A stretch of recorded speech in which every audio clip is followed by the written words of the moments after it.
Hello, everybody, and welcome to Tunnel Vision, a show brought to you by USCFootball.com. I'm your host, Keely Eure, joined by Ryan Abraham and Shotgun Spratling. Shotgun and I are straight from USC. We got to see USC's Wednesday practice, so we have all the news and notes. We didn't do instant analysis, so this is like a duo type thing, but we have a fun show to talk about. Why?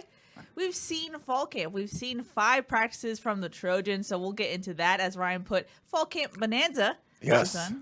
And then we'll talk about the coaches poll. USC was ranked. And then we'll talk about basketball. Ryan, are you okay? I even put with that this? in there. That's Wow. okay. 5-star commit. I'm really proud of you. You can talk about a 5-star commit. We're not going to spend a lot of time, but you can start about a 5-star I think commit. that's notable enough, Yeah. yes.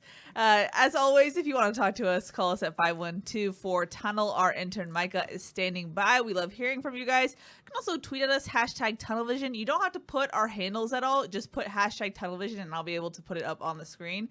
So be sure to do that. And wherever you're watching, YouTube, Facebook, and I believe whatever the Twitter form of Periscope is, we can see your comments and questions, and we love hearing from you guys, so be sure to do that. We'll get to your questions halfway through this show. But guys, like I said, we're officially in real camp, I guess. We're officially in real football. I know last time I said it was off season. Now we're in the season. Full on. 5 practices in. What do you think? Yeah, full on. It's been crazy. There was one day off on Sunday, but we went Friday, Saturday, and then it's just been boom every single day. Keely and Shotgun were out there today. I stayed in the studio, set up the show, and did some other stuff. But we've had 5 people out there at times from USCFootball.com and the practice field. So we're interviewing everybody we could talk to. We got to talk to a lot of the new players yesterday. We've heard from Clay Helton a couple times, offensive players, defensive players. So we got a pretty good idea of what's going on with this team. They had the spring football. There was a full spring. It's first time, since 2019 because of the pandemic last year. They've had the full off season. Everyone's talking about the PRPs and the strength and conditioning coach with Bobby Steiner and the boys and how, much their bodies have changed. And now you get to see them actually practicing. We got position battles all over the place. Who's going to be the backup quarterback? So lots of really interesting storylines. And the fact that we were able to talk to guys like Corey Foreman and Sayer Wright and Keontae Ingram, a whole bunch of new guys that we just haven't talked to before. That's been fun too. Yeah, I think that we are getting into fall camp. If we had any of the defensive coaches on right now, they'd be like, we haven't even started Doesn't camp count yet. We haven't started camp. Tomorrow will be the first full pads practice. So we'll see how the offensive line, defensive line, the run game, how that kind of progresses. But, Clay Helton mentioned it today. He said these first practices really give you a good idea of the skill players, give an idea where those guys are because you're basically getting the same type of reps that you are on the outside. Now you're not blocking, the screen passes, those type of things are a little bit different. But you can tell which wide receivers are standing out. You can tell which DBs are standing out. And the guy that stands out to me coming off the top of my head of the new guys is Taj Washington. Yeah. The guy has brought some speed. We saw him on kickoff return today and just the burst through the line. Yeah, nice. A small hole, he turns it into a big gain type of thing. And we've seen him get behind the defense a couple times. So seeing him out there, I think he's going to be a big addition for the offense. He's been getting a ton of first-team reps so far. So you have him on one side and Drake London on the other side. Could be a dangerous duo, 15-16. The numbers there, since Keely's really struggling learning all the new numbers at USC's. Inside joke there. But yeah. I hate you, Shotgun. But yes, no, I think it's interesting, and we mentioned this on the Family Feud podcast plug. Graham Harrell used the word in his press scrum, creative. He was like, these new faces allow us to get more creative with the offense. Shotgun, what does that mean in your mind? It means that there's the potential of trying to exploit mismatches. And I think that one of the things is that in the past you've had now Tyler Vaughns versus Michael Pittman versus Amon-Ra St. Brown are different types of receivers. However, we've had two big receivers, and we're going to use the smaller guy in the middle as far as Amon-Ra St. Brown, and then we're going to use Drake London in that tight end role and split as a split-out tight end and be able to run him down the middle of the field. Well, now it seems like with the weapons that they have, the different body types, the Malcolm Epps, the Michael Trigg, you can use those guys in that Drake London type of scenario, or you can use Drake London there. Yeah. You can move Drake London outside. You can have him inside. He's making a ton of plays, by the way. He's definitely the security blanket. You know, sometimes at the tight end or something, like if any of the quarterbacks are like, uh-oh, I'm in trouble, where's 15? Exactly. That's the first thing you need to learn when you step on campus as a new quarterback is, okay, if I get in trouble, where's 15? Let me throw it up that way. Where is he going to be on this play? Just so I don't even have to look in that direction. I'm just throwing it up blind. He's probably going to come down with it. And you see his importance. He went up and made a catch again over 3 people yesterday. Came down, banged on the ground pretty hard, and was got up a little slow, a little gimpy. Just bumps and bruises that you get during practice.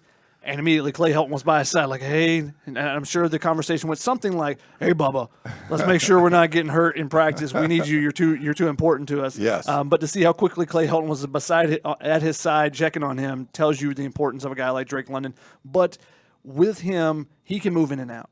You can move Michael Trigg in and out. You can move Epps in and out. We've seen Taj Washington on the outside. We've seen him on the inside. Yeah. Michael Gary Jackson. Bryant, same thing. All these guys have the versatility to move inside or outside. So I think that there's a lot of different weapons, and you can use them in different ways. More speed, just top end speed now with Gary Bryant, along with Taj Washington. Unfortunately, we got some news today. Jake Smith, the wide receiver transfer from Texas, sounds like he's going to be out for the season.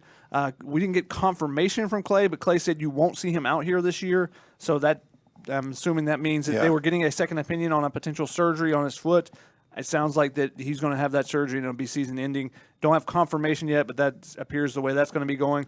But he was another guy that was going to add some speed, but you got Washington, you got Gary Bryant. So you just got some different skill sets that you can add. Now, if they use them in different ways, they rotate them, they can potentially do that, and they can create mismatches with motions or just, putting multiple big guys on one side or multiple quick guys on one side. There's different things they can do. Let's see if they actually do that once they get in game preparation and stuff. We see some of that creativity. That's one of the things I'll be looking for that first and second game of the season. The crazy thing is, when you look at this wide receiver core and losing guys like Amon-Ra St. Brown, losing guys like Tyler Vaughns, your number 2 guy, you think going in, the former 5-star Brew McCoy, he's suspended. He's not around.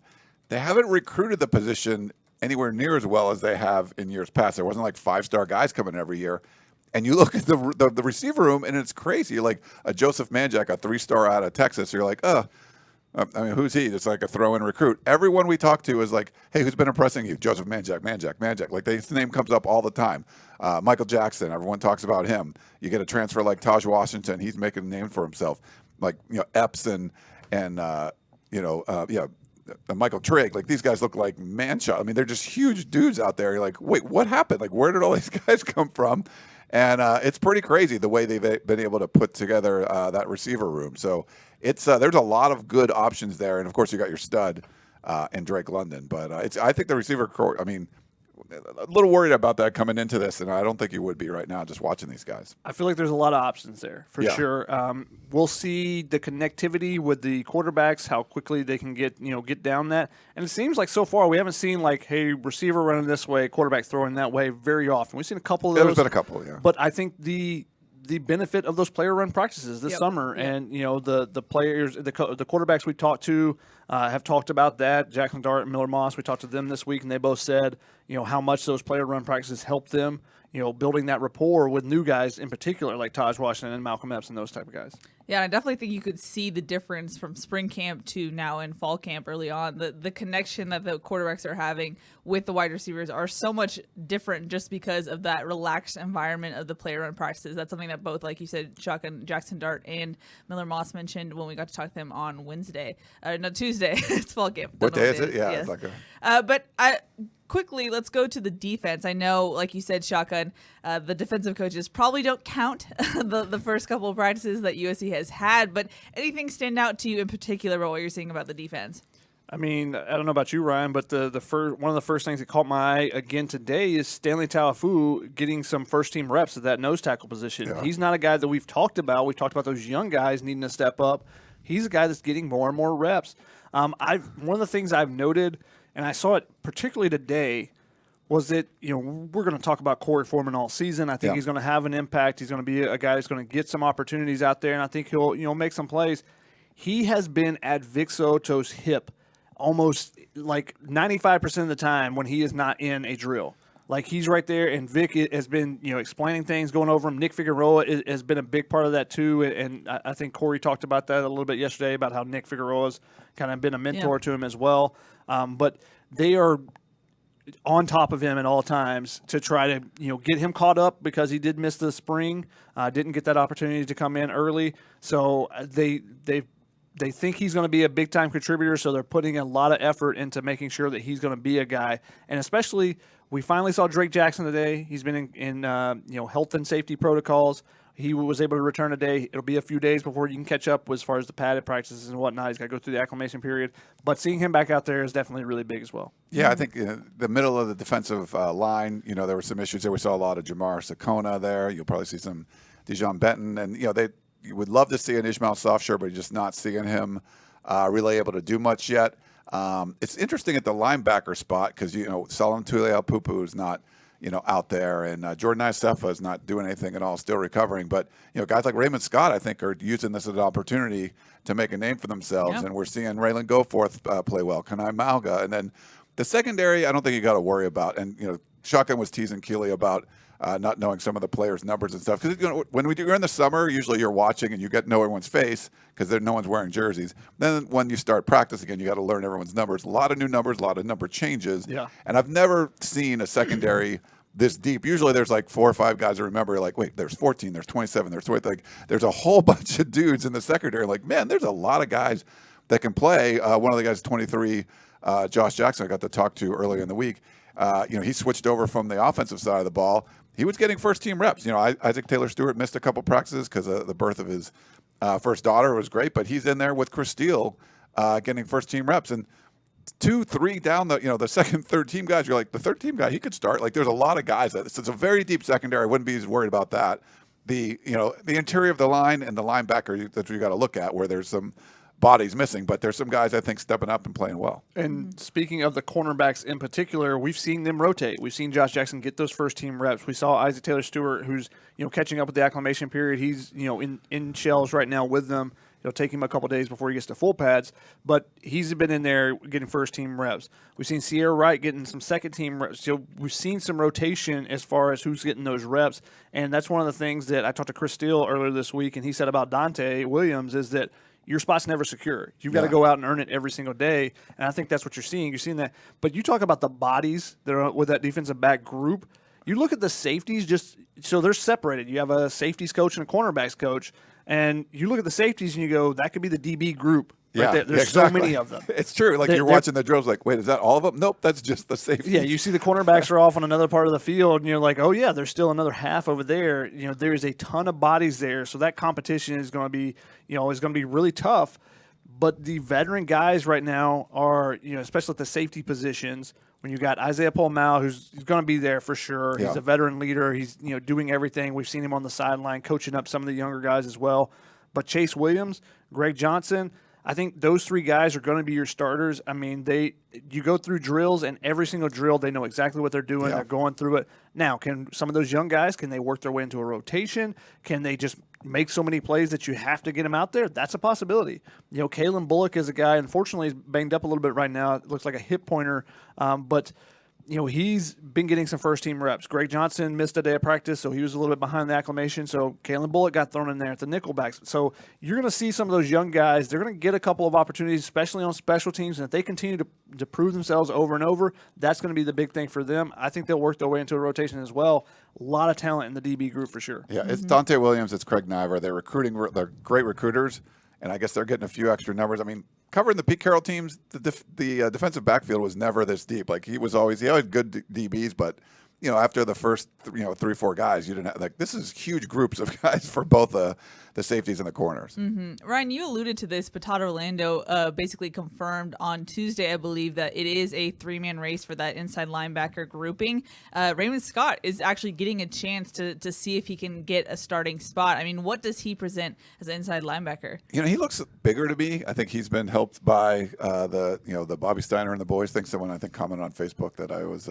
You've adopted the phrase. I adopted that, or maybe it was on YouTube. Sorry about that. But yeah, I like Shotgun's phrasing there. But I mean, I think when they're availability is a very big part of playing football and playing college football. And there's just been some guys that have been more heralded, more stars when they're being recruited. They just not have been available. And I think with Raymond Scott, when he moved down from like the safety spot, it sort of was like, okay, we'll see what he can do. And I think he's fully adopted. He's embraced being a part of that competition. And if you're watching practice, we get to see him out there.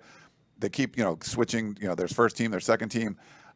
It's funny, Todd Orlando lines them all up on the side of the field, and they kind of do a track start to get onto the field. And then you're like, Raymond Scott's out there again with the first team. And he's just been, I think he's making the most of his opportunities out there. And for Todd Orlando, he's a linebackers coach. That's a position that, especially in the early part of last year, that was underperforming. They just weren't making the kind of plays that you had big names out like Palaye, Noah Tote, and stuff out there. So I think he wants to make sure that linebacker group plays well because he takes that personally. And if a guy like Raymond Scott's going to be one of the hardest workers out there, I think he's going to get a chance to show it on the field. Yeah, there's been some talk about how much he did in the summer and how that really boosted him into that competition. So he's got a great opportunity in there. Raylan Goforth and Kanai Malga, they've basically been rotating those three guys. How that shakes out, I think will depend on what they're looking for out of that position, and that might be determined by the nose tackle in front of them. Yeah. Because, if they can play with one nose tackle, that changes what you need from your middle linebackers. If you need to play with two, that change. So it may be schematically there may be some adjustments made based on what's in front of the linebackers as well. And so we're watching that group in particular really closely. Unfortunately, Ishmael Sofshire hasn't been able to be a full participant yet. However, he started the first day, did some individual work. Couple days after that, we saw him kind of get back down a little bit. He was in flats. He was back in cleats today, did some more individual work, so that's a positive sign. We're going to keep an eye on him, obviously, because he's a guy that we think can jump right in the mix, especially with a ton of young guys that don't have much playing experience. It should be an interesting battle throughout camp. Now, dipping into special teams just quickly, Shotgun, you made this point earlier. It's interesting. We know who the punter is. We know who the place kicker is, but we don't know who the returners are necessarily yet. Who have we seen back there so far in practice? I mean, Gary Bryant has been a consistent back there. However, he's a little banged up right now with a hamstring issue. Definitely a concern there for me because that's something that cost him part of his spring time as well. Clay Helton said today he's day-to-day, and anytime with a speed guy, hamstrings are always a concern.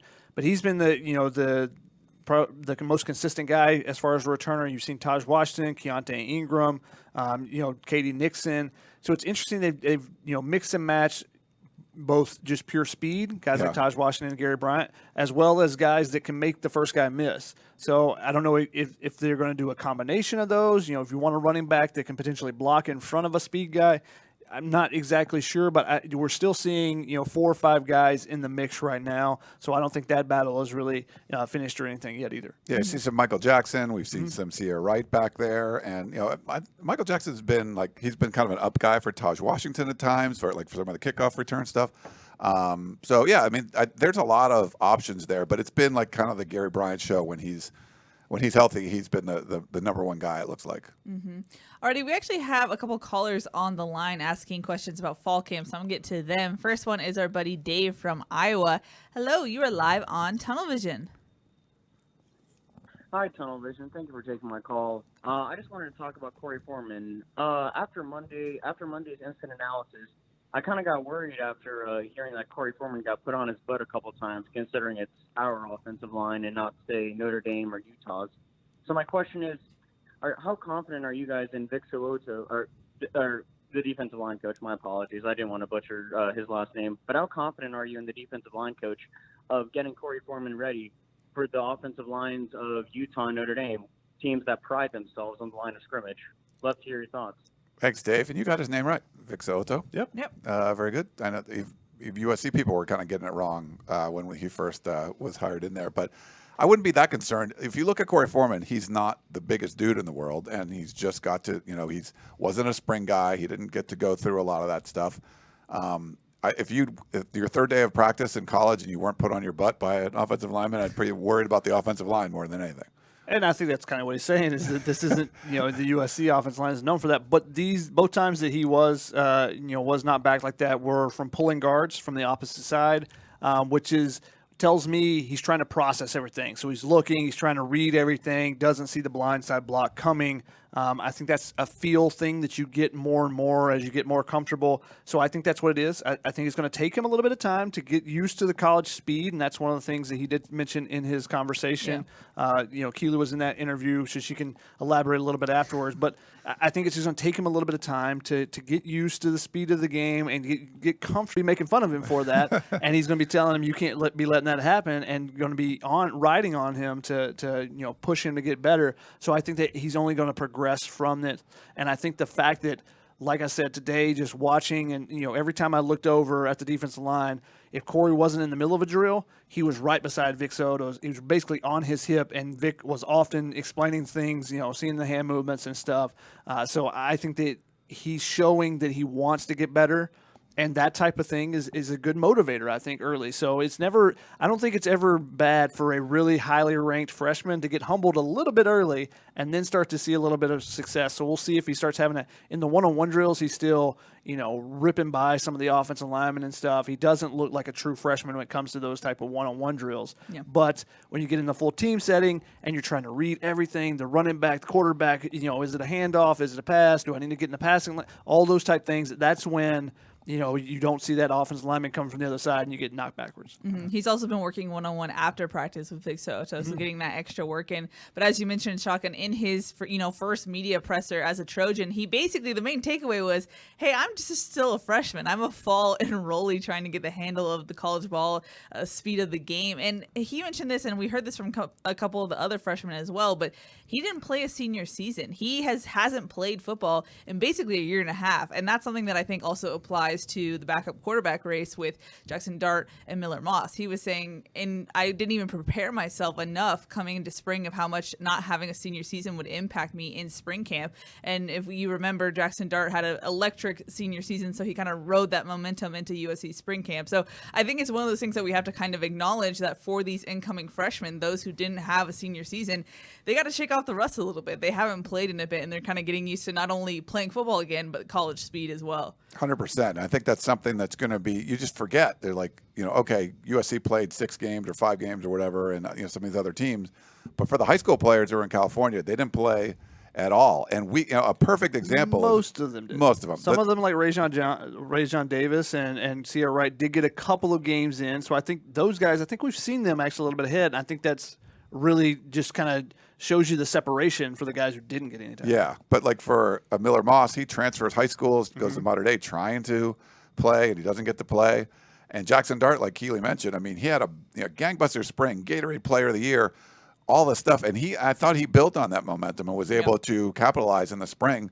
But if you want to be fair, I think Miller Moss has outplayed him in the fall. And that's given, he hadn't played in like a year and a half. And, throwing with your quarterback coach a couple days a week is not a replacement for getting out there and putting pads on and having defenders in your receivers' faces and things like that. So he's worked, Miller Moss worked through the PRPs over the summer, got some better chemistry with some of these guys, and I feel like caught up to Jackson Dart and his, I think if you check out RJ Abadi, has been doing some great work on the quarterback stuff up on USCfootball.com, but Miller Moss was kind of known as the accurate guy. Now he's throwing the ball down the field more. He seems to be more confident, and it's just getting more reps. And, all those high school players that didn't get a chance to play, I think this is an opportunity. If you played in the spring, over the summer, and now in the fall, at least you're getting your feet, under you. Yeah, so that's definitely something to note with Corey Foreman. It's been almost 2 years since he's played in a real game. Now he did some some club team stuff where they did have some padded games and stuff. Not the same level of competition. It was a Corona Centennial versus Mater Dei matchup or anything where you're going up against some offensive linemen that are going to be D1 guys as well. So it's going to take him a little bit of time. But I think exactly what you said with Miller Moss, I think the confidence is there. I think that he said that he didn't expect to be, to have as much rust basically when he got to there in the spring. And I think that hurt his confidence a little bit. Yeah. I think it took him a little time. And then Graham Harrell said that, he challenged Miller Moss to don't always check it down. Be willing to take a shot every once in a while. Take some more shots and be willing to that. Now, Miller said he doesn't walk up the line and be like, I got to take a shot this time. But he's trying to push the ball down the field more. I think we've seen that from all the quarterbacks. Yeah. Slovis is pushing the ball down the field. Drake London's making a number of catches. Taj Washington, just getting some guys down the field and testing those DBs. So I think that if that continues to be the case and that follows through in the game plans, I think that's going to push those safeties back, especially if you get a guy like Taj Washington that hits one or two of those. I mean, he had a 92-yard catch against a top 10 team in Cincinnati last year. He had 3 100-yard games. All 3 of them were the best 3 opponents that they played at Memphis. That's why he had the most receiving yards of any freshman in the nation. So this is a dude that can play, and he's showing it already. And if he hits one of those early, even if it's in the San Jose State game, he hits one of those. That's on tape for the next 3 opponents. The safeties now are playing a yard back, 2 yards back, just to make sure we don't get beat over the top. Yeah. Let's make them make 5 or 6 passes rather than one big Taj Washington play, and that's going to open up that underneath stuff a little bit more as well. It's something that I think that they should have been implemented a little bit more in the offense in the past couple of years, but I think with Taj Washington and if Gary Bryant gets healthy, they can really do that. Yeah. Let's go to our next caller on the line. It's Brandon from Minnesota. Hello, you are live on Tunnel Vision. Hey guys, how are you guys doing today? Good. Good. So I do have 2 questions here, but one's for Shotgun about basketball. So first one is, out of the freshmen on both offense and defense, who's been the most impressive? And for basketball, why do you think they're not talking about Evan Mobley, Evan Mobley. They're talking about Jalen Green and Cade Cunningham more than him. Do you think they're underrating him? Yeah, I definitely think Evan Mobley is a little bit underrated because he's a big, so he's not going to make the same type of highlight plays that Jalen Green or Cade Cunningham with the dunks and stuff. But he's going to throw some dunks down like he did on Oregon in the Sweet 16. He does so many things well that it doesn't all get noticed, I think. So, when you fill up the stat line really well across the board, but you don't have, 50 points, but you put 25 points up, you put 12 rebounds, you have 3 or 4 blocks, he's going to just fill so many things. And partly it's also that he's playing for the Cleveland Cavaliers in its summer league. So, take it with a grain of salt. If he comes out during the regular season and he's, dominating for the Cavs and the Cavs are playing pretty decent, I think you're going to see he'll start getting a little bit more hype there too. Yeah. I'll let you take the offense defense. Yeah, so it's tough. So there's newcomers, there's a lot of impressive people, but if you're talking just you could say true freshmen, you could say fall freshmen. The one on the offensive side, his name comes up a ton, is Joseph Manjack, I mentioned before. Like, everyone keeps talking about him. He just looks really good out there, and just he's able to get separation. He just seems to be open all the time. He's able to make tough catches. Just been really kind of impressed with what he's able to do. On the defensive side, as far as standouts early, I like what I've seen from Zaire Wright, just playing the cornerback spot. I think Rajon Davis, he's been good. Corey Foreman's probably going to be the guy, but it's hard to do for a defensive lineman until you kind of put pads on. But the freshman, not necessarily just the fall freshman, but Kalen Bullock is the guy that a lot of people are talking about, just his versatility. He's put on some weight. He's still got to add some more weight. He's super skinny still. But he's a guy that, because of his versatility in that defensive backfield, he can play different positions. He may find himself on the field even sooner because of that. Jalen Smith as well, who's been working with the safeties, is super twitchy, is the way that Chris Steele described him to me. So he's a guy that I love his competitive fire. He got beat a tight end, just a throw where he's not going to get to, and the tight end was able to go up and get it. And the tight end tried to shake his hand afterwards. He's like, no, get away from me. I'm not having any of it. Fired up, ready to go. I think he's done some returns too, right? I think he did a little bit. I don't know if I've seen him back there. Maybe not. Okay. But on the another guy that is not going to be talked about much, I don't know if he's going to get much playing time this year, but a guy that is much further along than I was anticipating, Colin Mobley, the defensive lineman, is making some plays. And he's a guy that I thought would be at least a year down the road before he would even be considered in the mix. But keep an eye on him. We'll see how he progresses. Some guys can make a couple plays early, and then the offensive line catches up or whatever it may be. And then one other guy I wanted to mention was Michael Trigg on the offensive side. He's a big dude. He's going to have to play tight end for me. Him and Epps both. I don't see them as being able to just be a full-time wide receiver, there was some talk about that. I know Trick played wide receiver in high school. As far as they don't have the same fluidity that Drake London has. So that's who I'm comparing them to, and that's a very high comparison. They don't have that same fluidity, but Michael Trigg has gone up over multiple defenders, pretty much at least one a day, where he goes up over a defender and makes a contested catch. He had one today and a one-on-one over Chase Williams. Terrific defense by Chase Williams. Chase Williams had his hand right in his face to try to block him from being able to see, but Trigg was just able to jump up higher than Chase Williams could get. So that's the type of plays we're seeing from him. So he could be a guy that could earn some early playing time too. What do you think, Keely? Anyone? I mean, Shotgun ran through a whole gamut of freshmen there. 4. Okay. He caught himself right there. Yeah, I would say Manjack, but I've had Manjack stock for a while after seeing his tape on signing day. And then, I think Colin Mobley is someone who surprised me. I think that's a guy who I thought would need to be developed a little bit, or at least his body looks ready, like he could play. So that's something that surprised me. But I mean, if I want to count Todd Washington, I don't know if that counts. He's a newcomer. I'm going to count Todd Washington. Though. That's a guy who's going to have an impact. You can just tell already. So I think that's pretty much it. So thanks, Brandon, for the call. We appreciate it. Guys, any fall camp initial thoughts before we jump into some questions? I mean, the depth around this team. I was doing some previews for our Pac-12 podcast, the Podcast of Champions, for the Pac-12 North, and most teams have like 8 returners on offense and 10 on defense. I mean, there's a lot of guys with returning because you have super seniors and all this kind of stuff.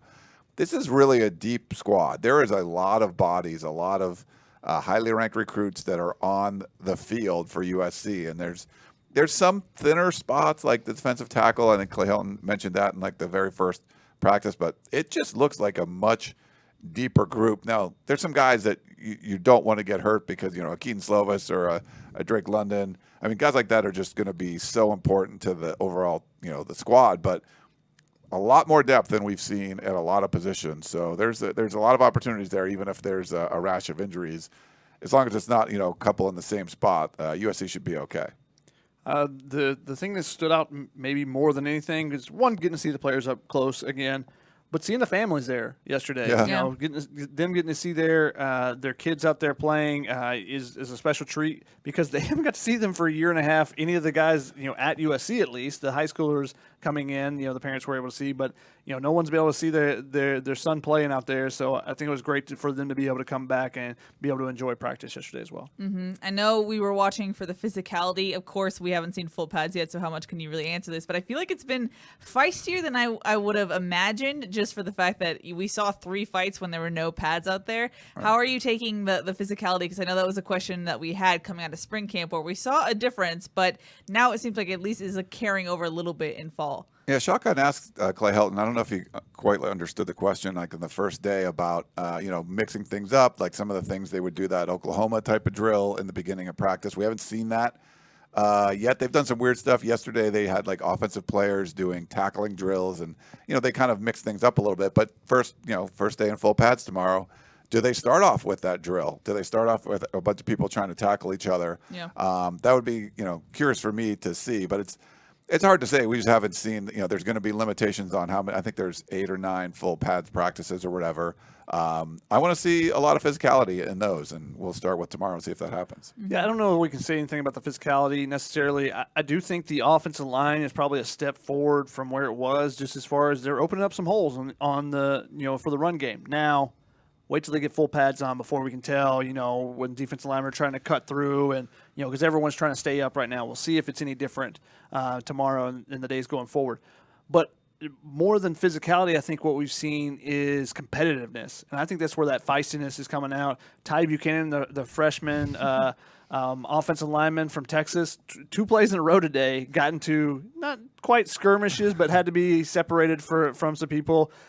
He put, I don't even remember which walk-on it was, but there was a walk-on where he basically shoved him into the ground and then basically walked over him, and that started a back and forth a little bit. But showing some competitive fire, and if you're freshmen coming in and do that, and like I said, freshmen are going to get put in their place a little bit. It's kind of like Corey Foreman did. Ty Buchanan, I'm sure, has been put in his place in some of those one-on-one drills and whatnot. But to respond and show that feistiness back, I think it is showing the competitive spirit of this team right now. Mm-hmm, for sure. Before we jump into questions, just a quick injury update. We got to talk to Clay Helton today, so that's more official than what we've been at least seeing. He said that Gary Bryant Jr. and Darwin Barlow are day-to-day due to hamstring issues. Keontae Ingram, the running back, has a bit of an ankle issue. And we talked to Ingram yesterday. He said it was a bit of a scare on that play, but he's doing well. But he wasn't a full participant today. He was pretty limpy after that play, but yes, he looked fine afterwards. Yeah. He was, but he was limited today. And then Malcolm Epps develops a slight turf toe during Wednesday's practice. Now, my question is, hamstring issues, an ankle issue on a running back, and turf toe, I feel like those are all issues that can linger and have the possibility to kind of bleed into the regular season. Is there any concern at this point from you guys about the injuries to key guys? I mean, the big thing is Gary Bryant's hamstring, because you want him to be a speed weapon to be used in the return game, so make sure you get that taken care of. And then Keontae Ingram, I think the way he was walking after practice yesterday, that he could have gone today. You know, if they were playing today, he'd been fine. But knowing that there's a full pad practice, probably were like, hey, let's be easy on it today, and let's try to get you back full strength tomorrow. So we'll see where he's at there. We have been missing a couple of players. Mananoa Tufono, Clay Helton said, you know, he's home with his family in Hawaii for some personal reasons. Elijah Winston, we haven't seen him much. We didn't see Casey Collier today. So actually, Mason Murphy, the true freshman, got some second-team reps at left tackle as well. And that left tackle position is one to watch for sure. Clay Helton talked a little bit about it today, just the competition between Cortland Ford, Jonah Monheim, and he threw in Jalen McKenzie as well, saying that, you know, all 3 of those guys are getting some opportunities, and we'll see where that kind of plays out. He gave a lot of love to Jonah Monheim for what he's done in the offseason and taking a big step forward. But he also gave some love to Jalen McKenzie and said Clay McGuire has really done some nice things as far as cleaning up his technique, his fundamentals and technique at the tackle position. So see if, you know, the veteran having the experience helps him in that competition as well. Chuck, are you surprised at all that Jonah Monheim has kind of like his stock has risen as far as left tackle? He did get left tackle first-team reps today. I mean, I will say, coming out of high school, I thought he was an interior guy and would just be a mauler in there. I'm a little bit surprised that he's been so good at the tackle spot. I didn't know if he would be long enough, but he has been really impressive when he's been in there. And he's another guy that has that tenacity that, you know, can be pretty nasty out there, you know, in the trenches and whatnot. So I'm not surprised that he is where he's at now as far as competing for a starting spot. I am a little bit surprised that it's at left tackle, at least coming out of high school, you know, what I'd seen of him in high school. But from what we saw in the spring, you know, when they put him out there, I said, okay, this looks like it could work for him as well. So not surprised necessarily in that regard, but definitely from high school. Yeah, I thought Andrew Voorhees might get some run out there, but I haven't really seen that yet. We saw him taking some left tackle reps today in one-on-ones. Now, I don't know exactly why they were doing that. There has been a lot of mixing and matching with the offensive line. We talked about it on instant analysis the last few days, but they've done some, you know, we've seen Cortland Ford, Jonah Monheim flipping back and forth between first team left tackle, second team right tackle. Talked a little bit about Collier and Murphy stepping in for him today.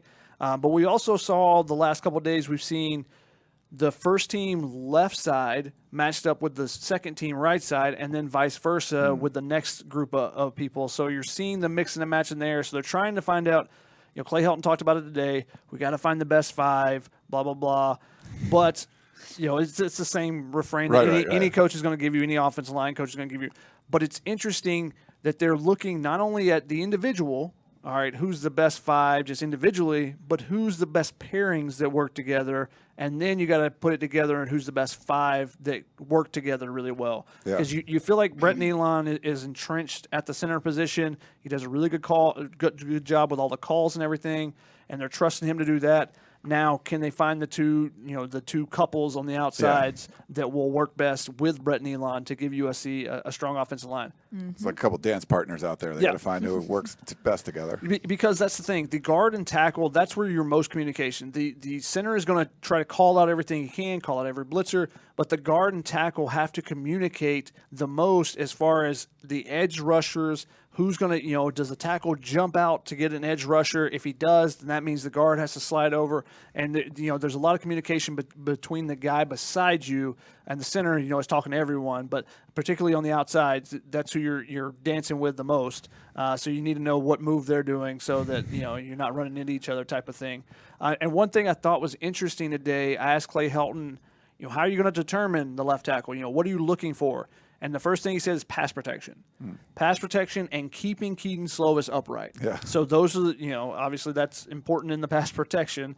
But he knows the importance, they know the importance of Keaton Slovis, what he means to the team, and the fact that he pointed that out when, Keaton Slovis' last 2 seasons have been marred by, arm issues from injuries he sustained. He ended his freshman season with an arm injury, and then last year he just wasn't the same guy because he was dealing with some arm issues, and then it got psychological for him as well. Mm-hmm.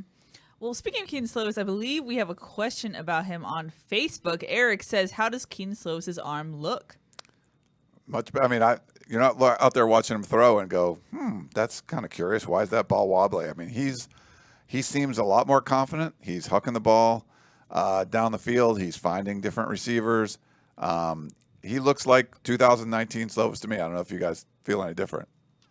It's not one of those things where you're kind of like, ooh, or you're wondering what just happened, because that was kind of what we were left with in 2020 of like, what are we seeing right now? You're not having that question mark pop up in your head. And we didn't get to see practice last year, right? So we couldn't tell what was going on. But he could get to the games and maybe it's the same thing, and that there'd be probably a different issue altogether. But what we've seen in practice is not like what we've seen in games in 2020. Mm-hmm. And even in the spring, there were a couple throws where you just went, ugh, that's not a very good throw. We haven't really seen those at all. Yeah. He threaded the needle on a nice throw in between 2 DBs. Yesterday, he had one over the middle, hitting a tight end or off the hand of Michael Trigg, was perfectly placed. Only Michael Trigg is going to catch it today on a throw in a team period, I think it was, or maybe it was 7-on-7. But we're seeing throws where they catch your eye in a positive manner. Rather than throws where you go, that didn't look right. What happened there? When you go, did they get pressured? Did it slip out of his hand? We haven't seen any of those type things. There were a couple throws in the spring where it was like that. It has not been the case in the fall. Yeah, Mark Watkins wanted to know, is the velocity fully back, and is he throwing consistent spirals again? Honestly, I haven't noted anything not being a spiral. Yeah. Off the top of my head. Now, I haven't paid attention to every throw he's made or anything, but just, with the question being thrown out there, I don't think I've noted it at all. So I think that's a positive sign. The velocity, the ability to push the ball down the field is there. I don't know about just miles per hour necessarily on it. And I think that goes back to throwing a pretty consistent spiral. The ball is getting where he wants it to go. Mm-hmm. We got a question from Jasper Smith who says, can you give us some insights on the new wide receiver commit, Caleb Douglas?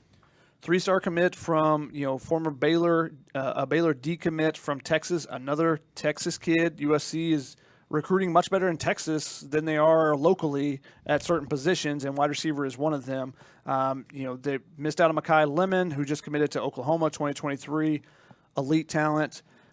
C.J. Williams from Mater Dei, very similar to Brew McCoy or Michael Pittman style. Kyle Ford commits to Notre Dame over the weekend. USC does pick up the commitment from Caleb Douglas. He's lengthy. He's some people have compared him to Tyler Vaughn's, like a lesser version of Tyler Vaughn's, not the 5-star version, but, a little bit lesser version of how he contorts his body, can really go up and get the ball in different situations.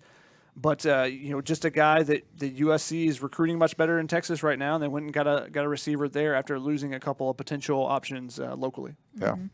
We got a question from Mike on Facebook who says, are there any O-linemen that have stood out to you? I think John Monheim's had a really good camp so far. I mean, you probably don't. You mentioned Brett Nealon. Like, he's just going to be the consistent player out there. I think he's been good. I mean, I like what I've seen from Cortland Ford. I think the starter guys have played pretty well. Like, Andrew Voorhees, guys like that. I think it's been notable that Justin Dedich has been getting second-team guard reps. I believe Chris Trevino said that Clay McGuire said that he's the most valuable guy, most valuable lineman that they have, and I think just because of his versatility. So I think that has been notable because I don't think Dedich has really gotten, for sure, guard reps, except for that part in spring until Andrew Milik went down with that knee injury. But it just seems interesting that that's a guy who they're really trying to see where he fits specifically. Yeah, he's getting no backup center reps. Like, that was the thing, is before he was the backup center first, and then, hey, maybe we can use him at guard. Now he's a backup guard, and he's going to fight for one of those positions, and then if we need him, we could throw him in at center. I think they have enough confidence in him that he could step right into center and they wouldn't have any issue. I think he's still the number 2 center if they went to a game and Brett Nealon was injured. The guy that stood out to me, I was going to say Dedich as well, has had some really nice reps. Also, Andrew Voorhees, is a veteran guy. No one talks about him. He was badmouthed early in his career by USC fans as a true freshman coming in and playing and, being thrown in the mix because of some injuries. But he is a veteran guy. He was really good in the spring game, and they threw him in some at left tackle at times. He can do some different things for you, and I think he's been pretty consistent and solid for you as an interior guy at the guard position. I think that because of how consistent he's been, it allows you to rotate those other guys over there, to try to figure out what that left tackle position is going to be, and to even have the option of putting a young guy out there because you trust him beside them to kind of balance it out a little bit. Kind of touched on this a little bit already, but Gorilla wanted to know any standouts on the interior defensive line. Stanley Tuafu, getting opportunities, but Shamar Sakona, breaking through the line and getting some tackle for losses a couple times. And Colin Mobley, like I talked about, is a guy that stood out for his size, and he's made a couple plays. Now, I don't know that he's ready to jump into the starting mix or anything like that, but, just got to keep an eye on and see if he can continue it through the fall camp. Dejon Benton is a guy who I keep just randomly in practice putting his name down, like, oh, that was a good play. That was a good play. And that's kind of how it starts. They start to get more consistent in that sense. So that's a name that I'm watching for throughout practice. One-on-ones, he's been really tearing it up. It's hard for us to see one-on-ones and, get a full track and, be able to chart and say, oh, this guy's winning 60% of his reps or anything. But Dejon Benton's a guy where every time you look up, because we're watching 7-on-7 at the same time, you look up and you go, oh, Dejon Benton won a rep. You go back to looking at something, well, Dejon Benton won another rep up there. So, he's a guy that keeps popping up there. We'll see if he can defend against the run as well. That's another thing because he's a smaller defensive lineman. So, he's got to do both of those things. Mm-hmm. I would think at the end of the year, you're going to look back at the stat sheet and you'll go, wow, Nick Figueroa's got a lot of stats there. I mean, he's just going to be someone I think is going to be a very highly productive player for USC. Michael on Facebook wanted to know who was the second string quarterback today, Moss or Dart? They've been rotating. Yeah. I would say Miller Moss has probably gotten more reps at second string, but do you really make anything of that when they're not in pads? Yeah. When they weren't even I in think shoulder pads the first days? Dart had more yesterday, I think. Yeah, so it's just back and forth. It's really, this is how it goes. You go 7-on-7, Keaton Slovis goes, one of the backups goes, Keaton Slovis goes, the other backup goes. Yeah. And that's basically been the whole rotation. They're getting pretty much equal reps, and then Keaton Slovis is getting twice as many. Yeah, and Dart obviously got a lot of press in the spring. He was really impressive. But, I mean, I think Moss has probably outplayed him through the first 5 practices of the fall. You don't want to read too. I mean, it's still early. They're both freshmen. Yeah. But I know everyone was, like, anointing Dart as, like, the second coming. And then, but Moss has outplayed him, and, the last few practices. So it's going to be an ongoing battle. To see who goes there. And it could be very important because, like Shotgun mentioned, we've seen the starting quarterbacks for USC the last couple of years go down with injury. So one of those two has got to be ready, and we'll see who emerges. But they've both had some really great plays. They've had some plays they would like to take back. But it was good to see Miller Moss bounce back after sort of like a lot of the fans were getting on him in the spring. They just anointed Dart like he should start, not even like win the backup spot. And, Moss has played better than him so far in the fall. Yeah, it's just been a couple practices, but yeah, in the spring, people were like, is Miller Moss going to transfer? Yeah. Like, whoa, just calm down. Yeah. It's spring ball and freshmen any freshman's first camp, it's going to take them a little bit of time. And he hadn't played in a year and a half yet. He wasn't Ricky Town in it, so let's calm down with asking if he's going to transfer. He's made it a verb. It is a verb. Poor Ricky, wherever you are, Ricky. That's when you get transferred, when immediate transfer. But no, Moss is going to be in the competition. I think Darter's going to bounce back, and I think it's going to be a fun competition back and forth. And I'm curious what they're going to do with the first depth chart that they put out, and then the second depth chart, the third. Is it? Yeah, see, so I said that yesterday, and Keely's like, they won't do that. I was like, I didn't say they won't do 100% that. they're going to do that. I did not say they won't do that. I was just saying you phrased it as chickened out, and I didn't want to phrase it that way. So we won't get the depth chart until the week before the San Jose State game. Yeah. How much money you want to put down that there's an or? We will anoint one or the other as the backup quarterback. We will do that for you, but I don't think USC will do that for us. That's essentially what Shotgun said on Instant Analysis. We'll see. We got a question from Mark on YouTube who said, is Solomon Tuilapupu practicing fully, or is he still limited? He's still limited. He is in pads and is going through the whole acclimation just like the rest of the team. He's in cleats. He's doing some running and stuff, but he's doing some individual work and the individual position drills, but not in the team portions yet. Mm-hmm. We got a question or statement from Blackie Chan Plays, who said, can we give a shout out to all the Trojans that represented in the Olympics, bringing home 21 total medals and 11 gold? Hell yeah. Yeah.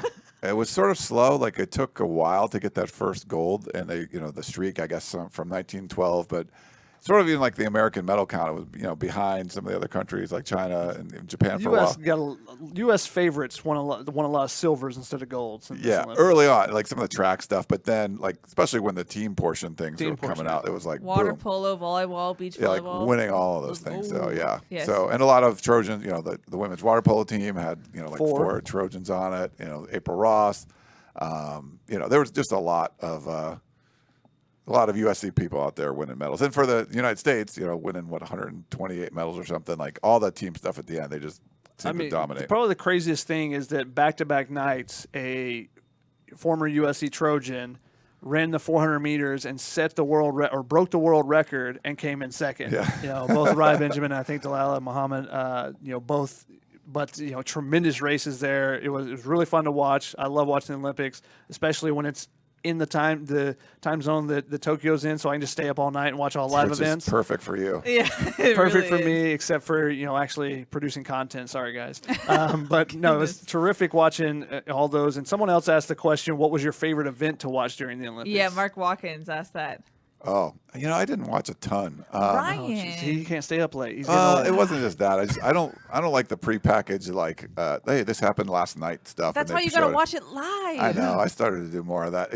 Okay, some of the women's weightlifting stuff was insane. Like, my cousin's she does a lot of CrossFit stuff, so we watched the heavyweight stuff. Man, it was crazy. There was a Chinese woman that was just crushing everybody. You're like, oh my god! Like, seeing them do the snatches and all. Wow, that was nuts. I watched way too many random events. I watched so many random events. From the speed walking to table tennis to, the different types of diving, the artistic swimming. Yeah. I watched rhythmic gymnastics, watching the ribbon. Oh, I didn't watch any of that stuff. David Woods asked me on the Podcast of Champions today, if you had to do a sport, right now, if you had to throw in, you have to be an Olympian. You had to pick a sport. What would you do? And he's like, because I played a lot of volleyball, and I played this morning actually, and it was like, I think that's what I would have to do. On the men's team, I would get I couldn't hit a ball; they would just block everything. I would have to be like a libero that maybe I could dig a ball every once in a while. I don't know, but he was like, "Oh, I could do table tennis." I'm like, do you see how fast those guys go? There's no way. I don't care. The way they serve, it's crazy. It's unbelievable. But what the stance is the best. Is there something that you could do? I would probably have to be a libero on the men's team and just get trashed. Just get face six packed all the time. But, yeah. Badminton was awesome. Both the stances in table tennis and badminton and the pre-serve is just ridiculous and ridiculously awesome at the same time. The wrestler from the U.S. that basically pulled a two-pointer in the last second to win the gold medal was fantastic. There's a lot of great events. Watch it. But what's the one thing you couldn't do? For me, it's All of it. the marathon swim. Oh, the 1,500 meter. Yeah. Oh, there's no gosh. way. Yeah. No way. Oh, just swim 6 miles real quick. I got that. Is that what it is? 6 miles? It's like 6.2 miles or something. It's ridiculous. Holy. No, triathlon. I was talking to my roommate. Like, if I had state secrets, make me do a triathlon. I'll be like, I'll tell you. I don't want to do it. Like, who does that for fun? I But don't is know. it? What would you be the most competitive in? What event? I mean, Like, could you I would think of one? baseball is about the only thing that now it would have to You could be do that, for yeah. a country that's that brings in a bunch of players from other parts of the from the U.S. basically, like Israel's whole team. I knew several of the players that played in Southern California, so a lot of their players are from the U.S. But it would be like I could play for Sudan or something or Yeah. Egypt or whoever. Interesting. What would you try, Keely? Maybe try being a libero in volleyball, Yeah. but that would be it'd be scary. I mean, you're passing like the serves, like you're doing a lot. And, Yeah, you know, it's scary. Archery maybe. No, they're intense. So If you had to like, there was another question. Like, if you had like 3 years to study, like to work on the sport, I think archery might be one that you could get decent at. Like, you're Gina never gonna. Davis did it.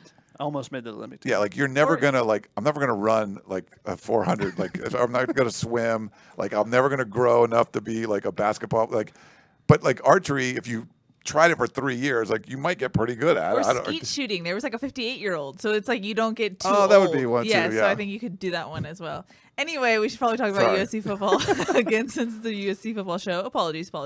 No apologies. There's plenty of Trojans that won medals, so true, in congratulations to Olympics. all those Yeah. Olympic athletes. Yes, there we go. We got a question from Jeff on Facebook who said, with all the speed outside, will USC run more reverses and misdirection plays?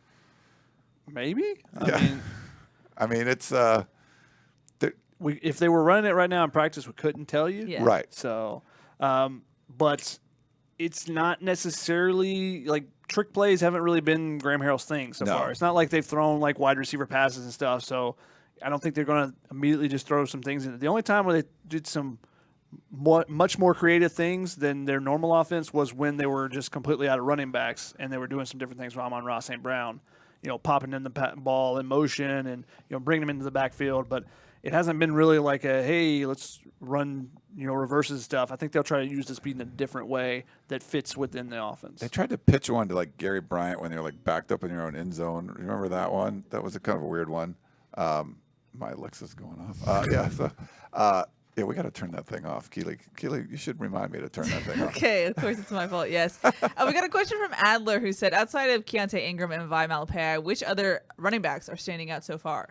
I've loved Darwin Barlow. I talked to Mike Jinks about him. He loves his first step. He's got a great burst for a 215, 220-pound back, probably 5'11", maybe he's 5'10", but he's a bigger back that can really kind of hit the hole quickly. Jinks seems to really like him. Just watching him out there, you're like, yeah, dude, he seems like a legit dude. Just like when we watched in the spring and you saw Keontae Ingram, you're like, yep, he can play. The first time you see Barlow, I'm like, yeah, he looks like he can play. And he was coming in from TCU. Now he hurt his hamstring a little bit. He looked pretty limpy when he came off the field. It was like running.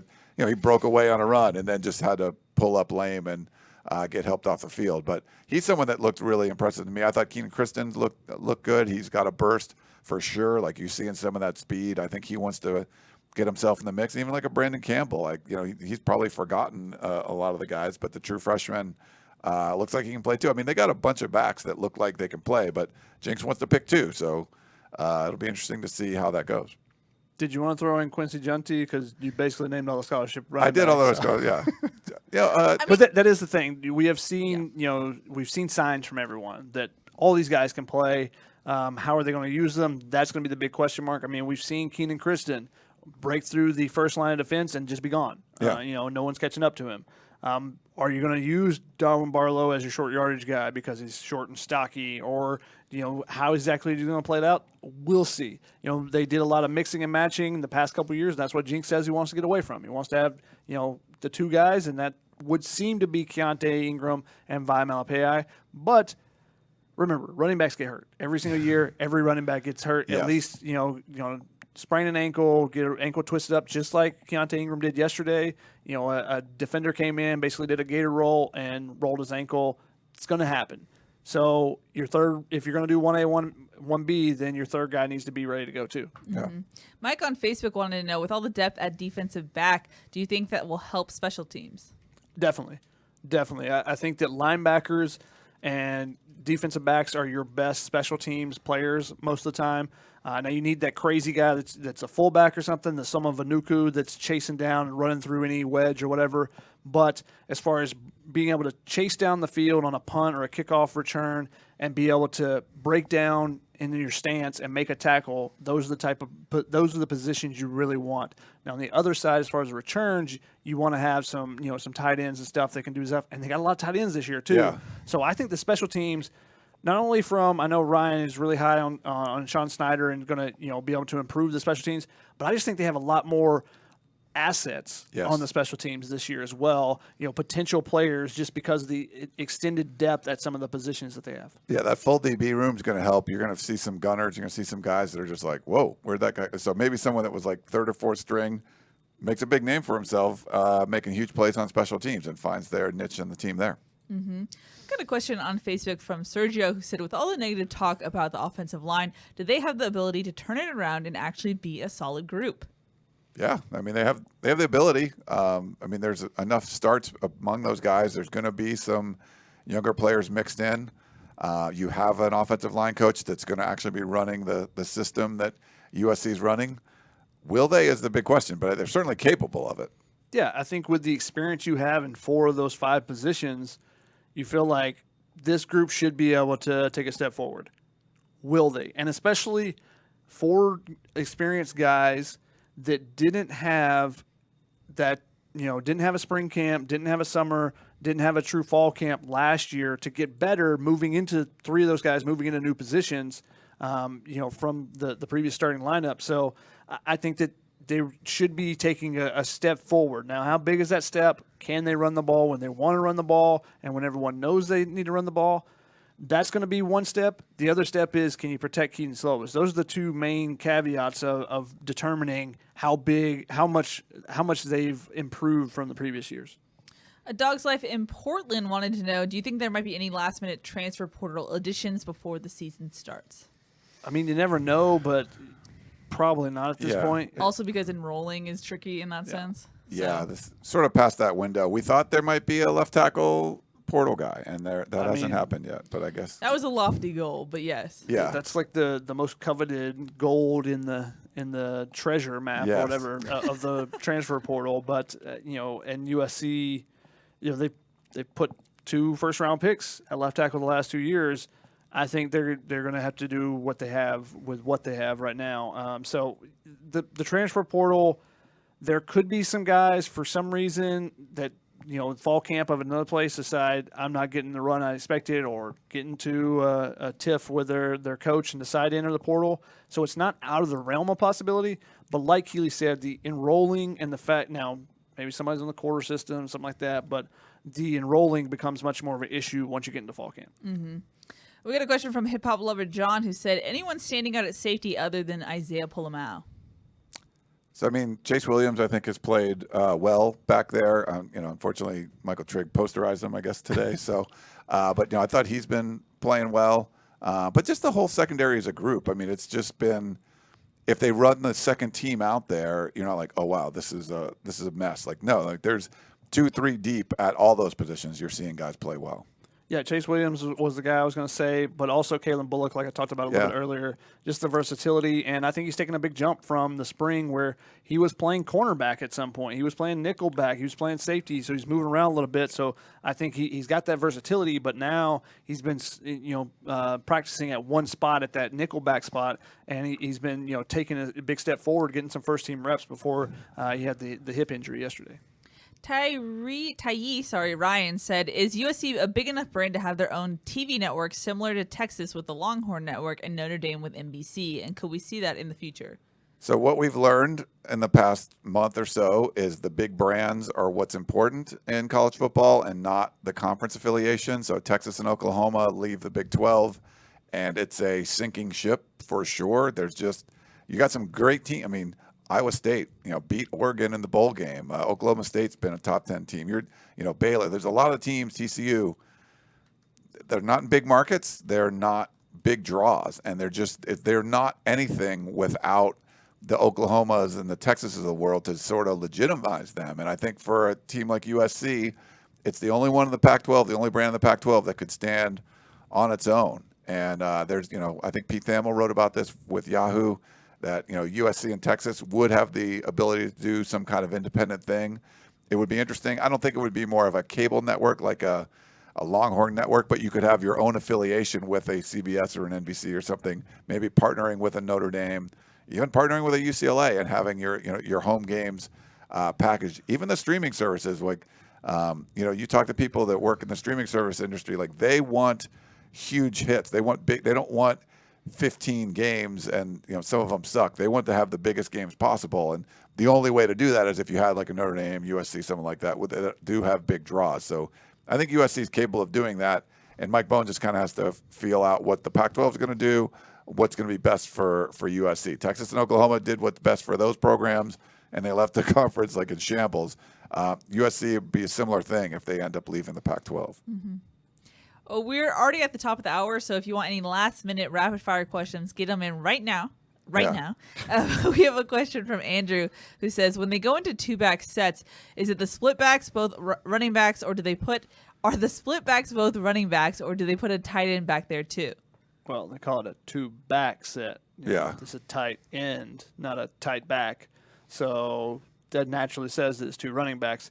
But we can't discuss exactly where everyone's lined up. What USC has done in the past, there hasn't been a tight end in the actual backfield. We've seen a tight end be used as an H-back, which is basically a step back from the offensive line, a step in front of where the quarterback and running back would stand, and usually right inside of the tackle. So, but those are schematic things that we're not allowed to necessarily talk about. But when Clay Helton has said they have run some two-back sets and done more of that, he is referring to two backs. Yeah.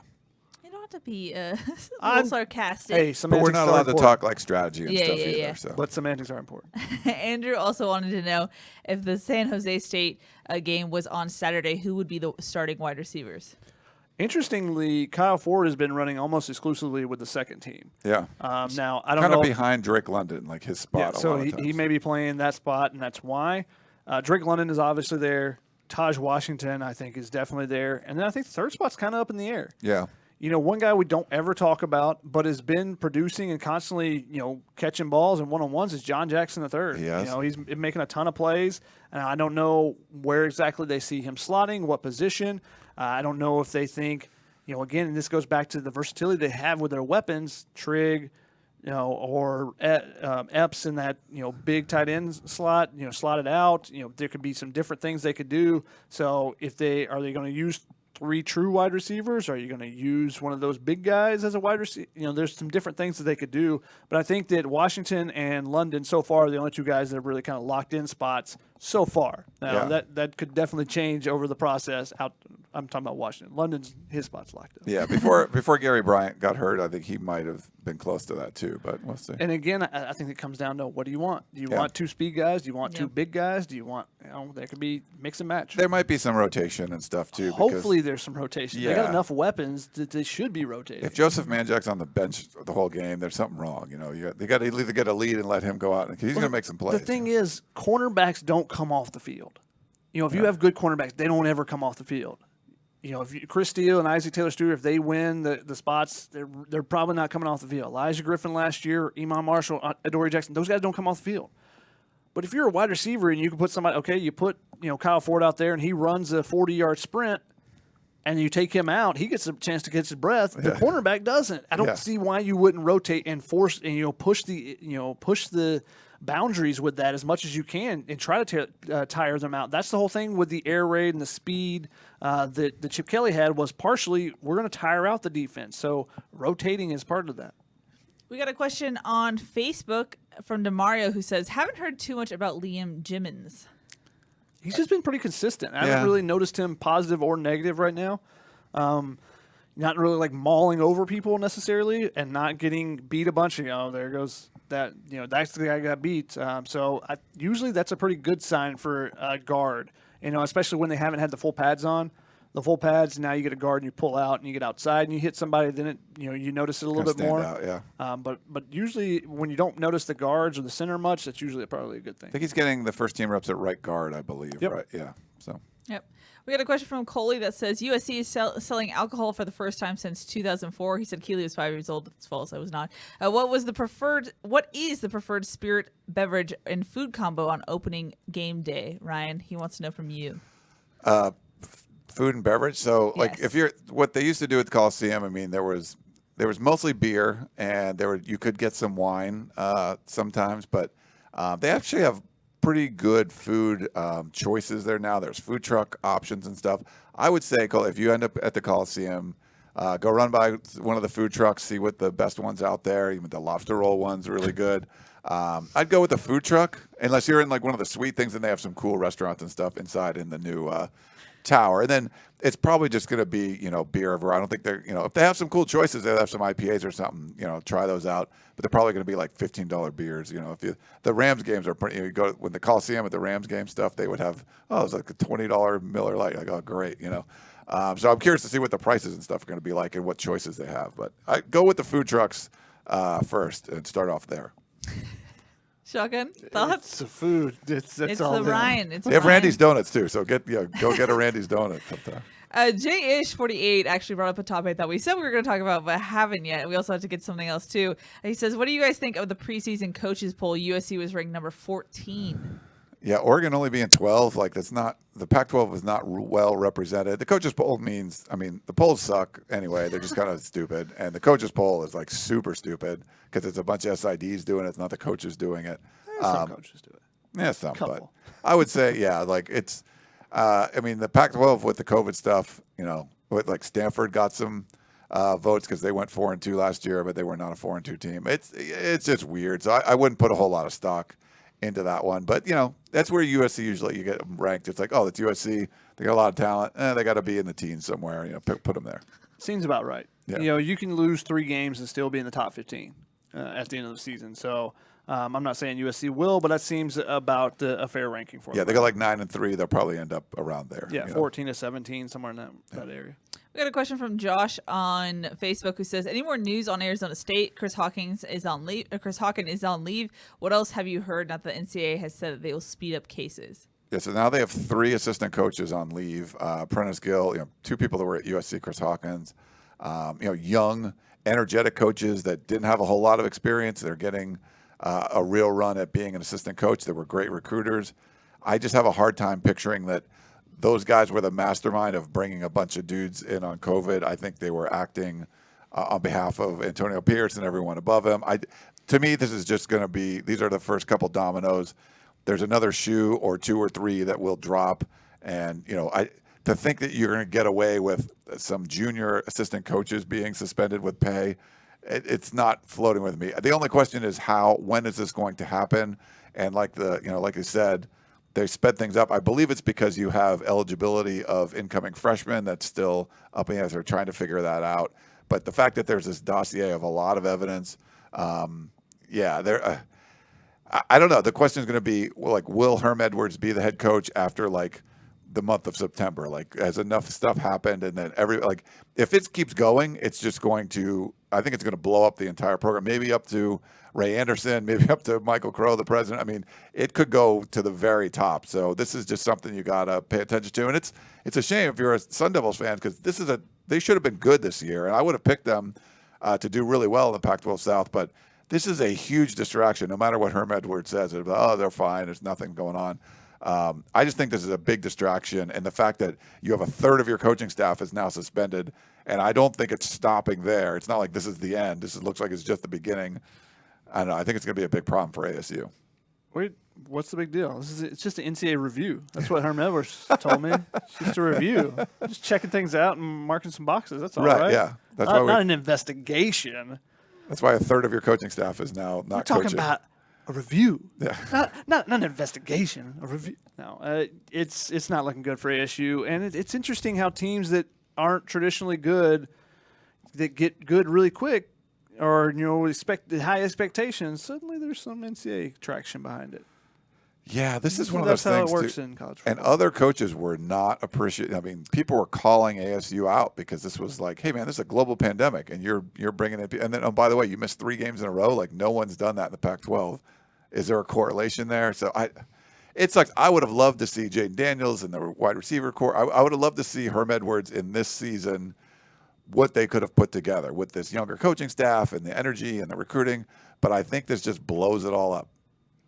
It's hard to picture them having. Try, but it's not the same. Yeah, sure. it's like this train that's like the wheels are starting to fall off. But you're still like barreling ahead. We're like, we can still go real fast. And it's like, we just lost the caboose. And this bolt's gone. And you're like, we're still going to hold it together. It's like trying to hold it together. But it just seems like it's going to be one of those cartoons that everything just falls apart. And there's a guy like holding the steering wheel, sitting on the train tracks by himself. And I don't know if it'll be Herm Edwards, because if it all falls apart, he's going to be one of the guys gone. Analogies by Ryan. Look at that. You like that visual? Just go watch a Bugs Bunny cartoon. You'll see that sometime. Mr. One is on YouTube said, did they even read our comments here on YouTube? Yes, we do. We got a question from Jeff on Facebook who said, what do you think about Reggie not getting his Heisman back? Yeah, sorry. What was it? Was it Jeff? Who said the comment on YouTube? Sorry. Jeff did. Yeah, Jeff. So we have the system that puts up the comments on the screen. For whatever reason, the YouTube one wasn't working today. But we're reading them. Yeah, but Keely's been doing a great job of reading them. I've been putting up the Facebook ones, and she's reading this. Shotty's assistant over there. Yeah. So you want to answer the question? Oh, I'm sorry. Now I forget what the question was. Reggie and his Heisman, Ryan. Yeah, it's pretty funny when you see it, like the lawyers and stuff going back and forth. The Heisman kind of punted to the NCAA. The NCAA came back and said, no, we're not going to restore anything. And they have no power. You saw what happened with the Baylor thing today. I think enough pushback from legal teams. They had to settle with Todd McNair. They spent millions and millions of dollars on that lawsuit, and they had to pay him out. So I'm kind of optimistic that that's going to happen. The fact that Reggie cares now that their lawyers are getting involved, he's been reinstated. I think now it's going to put enough pressure on the right people that we'll see him get his Heisman back at some point. I don't know. Maybe I'm being naive, but I think it's going to happen. What do you think? I mean, I thought the NCAA did what they probably should and say, no, we're not going backwards, because then you just open up a whole can of worms. And then if Reggie wants to push it forward with the lawyers and stuff, then you figure out the answer. But the initial response is, no, we're not going back, because now we're not dealing with SMU. We're not dealing with blah, blah, blah, blah, blah, everything else. It's been in the yonder years in trying to figure out how everything pieces everything out going forward. Yeah, if the lawyers, the lawyers are going to be good. They'll probably give the NCAA an out where they can say, oh, here's what happened. Why? Okay, so we're going to reinstate it, and then everyone's happy. And it's stupid. We go to the practice field and it says 6 Heisman's on. Like USC should put it to 7. Like we all saw it. He won the damn trophy. So put the damn. I don't know why USC put it up there. They should. I don't know why. Maybe they're waiting if Reggie returns. So. Who knows? Yeah. We'll see. Mark Watkins has a great point. He says, do trains even have steering wheels, Ryan? That's a good point. I don't think so. Yeah. It's just like levers and stuff, just to like go forward. Yeah, but in Ryan's world, they do. I think in the cartoons they probably do. Like, they're like, why do you have a steering wheel? Yeah. Randy had an interesting question on YouTube. He says, with Gary Bryant, Cortland Ford, Jamar Sakona, Parker Lewis, Josh Jackson, Jonah Monheim, Tuli Tuipulotu, and Kobe Pepe set to contribute this year, should we reevaluate the 2020 class? Very interesting point. Yeah, there's more contributors than we would have thought, for sure, from that class. We'll see how they perform, but it was just not ranked that high. But if you got a couple of offensive line starters, you got like a Tuli Tuipulotu's been a stud. Gary Bryant was like the headliner of the class. Yeah, I think it could be. It's still not going to be some of the other classes, but it'll be better. Like they needed to scrap something together from it, and it's more than that from what we've seen the guys. The offensive line group is still not good. Well, a couple of guys. I know that they can, but part of that is because they were recruiting the years before was not very good on the offensive line, so someone has to take that spot. Okay. Yeah. So I can be tough on them. That was pretty blunt. That 2020 class, you get 6 offensive linemen, be like, well, we need big bodies. Because you didn't recruit well the last couple of years, you didn't get your top targets, and you didn't get your top targets in 2020 either. Because if they did, some of those guys would be in the starting lineup. Yeah, you want to see how many of those 6, could even, how many of the guys that are just going to like medically retire? Like if 4 of them never like do anything and 2 like are okay players, like that's still not good, But we'll see. Still it's early to evaluate it, but there's at least some potential for contributions from that class that maybe we didn't anticipate. Alrighty, we're going to close this one out with a food analogy. Actually, we have to get to something else first, but we will go to this one first. From Andrew, who says, if 4 years ago was the gumbo offense, what food offense is this year's team? Ryan, this is a question for you. Ooh, that's good. I've never thought of it this way. So what's like kind of a Airy? Yeah, well, maybe Like airy. I was trying to think of like Is it like a quinoa, like something that's like a kale salad, like something very like sort of popular? No, it's like whipped. What? Well, I'm just saying. airy because Thank you. aerated. Thank you, Shotgun. Something that He's has the Keely translator. Oh, I don't know, but I would. But if you're going to go with the offense, it's got to be something that's like sort of popular. Maybe it could be like a cronut, like it's something that's got a lot of popularity, but maybe not as much substance. Something like that, I would go with. Huh. Yeah, that's just the way I was thinking about it. Not like actual physically what it would look like. It's more about like it's like one of those kind of fancy foods. It's like, oh, it's an Asian fusion restaurant that maybe gets high ratings and stuff, but the food's not that great, or it doesn't satisfy you as much. They have the potential, and it could end up being like get its Michelin star this year, but it really needs to produce. There's a lot of bang. I mean, there's a lot of bling, but not as much bang as far as like yards and stuff, and not points. So they need to score a whole bunch of points. They need some 50-point games, Shotgun. A lot of 40-point games. So the Ryan analogies. Yeah. So far, it's been like you get in the airplane, you open up like, oh, that looks pretty good on the menu, and then you get the food, and you're like, yeah, that's not the same thing. Oh yeah, like you watch a commercial for it, and it's not the same as when you order. That's what it has been so far, and because it's in the air raid. Okay, I like the airplane thing. Yeah, it's like that. Oh, that double cheeseburger looks awesome on the commercial, and you go to Carl's Jr. You're like, that's not that good. It's like small and kind of like what happened? As promised, sorry, Ryan, to cut you off. No. We got to talk about basketball. Shotgun, USC picked up a 5-star commit. What do USC fans need to know? Johnny Wright, continuing the pipeline of very talented big men that USC has been able to recruit, continuing the pipeline with Compton Magic, which is the AAU team, the EYBL team that produced the Mobley brothers, produced Onyeka Okongwu, that Eric Mobley, the assistant coach, was coaching on at one point. So continuing that pipeline is really good. Also, he's going to Sierra Canyon this year, which is a school where has produced a number of talented players, obviously. Even more importantly, like Marvin Bagley, Zaire Williams, these guys that USC's been in the mix for, but haven't been able to get over the hump to close. And they got one of the top point guards in the nation right now, top 10, top 15 guy that's committed to UCLA as well. So getting in there, that's never a bad thing. Just getting your foot in the door, kind of with like, hey, we finally got one of the commits here, and see if that kind of spawns anything there. But the big thing for USC is another quality big man. Now, he's going to come in, and he's not going to be Evan Mobley. Let's calm that down before anyone tries to think that. He's not going to be Evan Mobley. He's probably not going to be Onyeka Okongwu. He's going to be similar to Onyeka Okongwu as far as he's going to be a junkyard dog type of player. He's going to get a ton of rebounds. He's going to play some defense for you. Where is he going to fit on the offensive side? I think that's something that may come in year 2 or year 3 if he stays that long, where his game just continues to develop. He can do some different things. But that's one of the most interesting things, and I've got a future impact story coming out. Talk with Brendan Jenkins, the 24/7 national recruiting analyst, about what does this say about USC and what USC's recruiting efforts is. And he told me that one of the things he's hearing on the recruiting trail is that big men realize that USC runs their offense through their bigs, and that is very attractive to a lot of big men around the nation. So that's one of the reasons that USC is staying in the mix with some of the big men around the country. I mean, Chet Holmgren, who was the number 1 player last year, USC was one of his top 5, top 7 teams as well. So they're getting their foot in the door with a lot of these teams, and what they've done both with Onyeka Okongwu, who's a guy that they didn't necessarily like, he's going to touch the ball every possession, but the offense, he helped spawn the offense and do some different things. Evan Mobley obviously was touching the ball every possession. He's going to pass and do that. Isaiah Mobley's going to do the same thing this year. He's going to be the center of the focus of the offense. They're going to run it through him.